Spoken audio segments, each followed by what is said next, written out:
Welcome to the third episode of DJI Film School. While the pilot is flying the drone, the gimbal operator takes care of the camera movement and camera control. Let me show you how to set up and operate the gimbal on the Inspire 2. Establishing the right settings is essential, and each gimbal operator prefers a different setup. It is crucial to optimize your gimbal settings to ensure a smooth workflow. You need to be able to work intuitively with your remote control. Set up your personal preferences and keep practicing. The movements will feel more natural each time as they are transferred to your muscle memory. When it comes to the gimbal stick configuration, some people like to have the gimbal pan and tilt on the same individual stick. Others prefer to separate the pan and tilt onto two different sticks. This can be helpful to control the axis independently, which often results in a smoother image. Make sure to map the gimbal roll on one stick so you can correct the horizon as well if needed.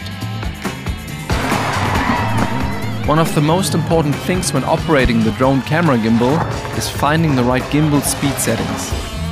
The Inspire 2 gives you a couple of options to configure the gimbal characteristics to your needs. You can configure gimbal speed, gimbal smoothness and gimbal expo separately for the pan and pitch axis.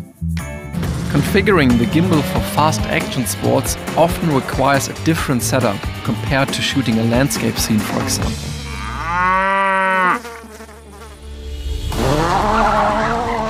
It is crucial that the gimbal reacts fast enough to keep the cars in the frame. On the other hand, we don't want the speed of the gimbal to be too fast, otherwise we would have to continually correct the framing to keep the subject in frame. The shot would be ruined if there was an abrupt camera movement caused by the gimbal operator.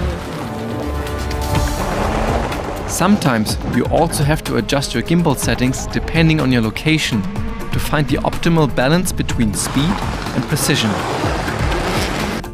Try to start with values somewhere in the middle of the range and check if your settings are too fast or too slow.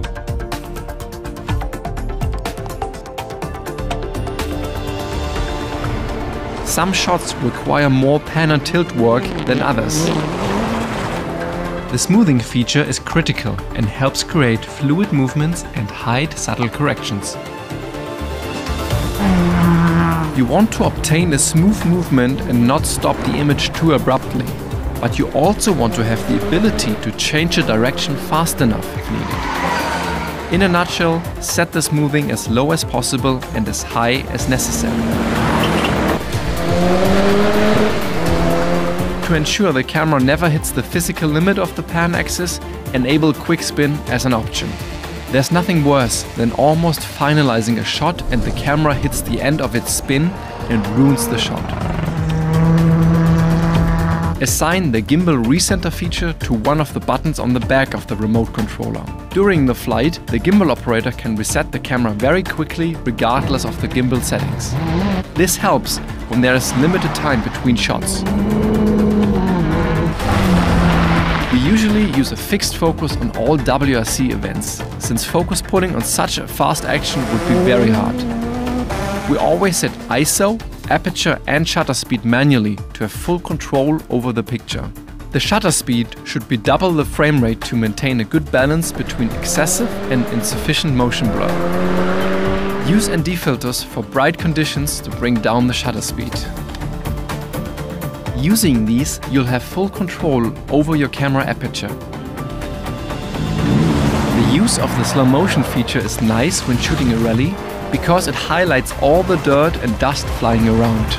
Just use a higher frame rate. So now you know how to set up your camera and gimbal to create some cool shots. And with the help of our excellent support crew, we managed to wrap up another rally. If you have further questions, please leave a comment below. Thanks for watching.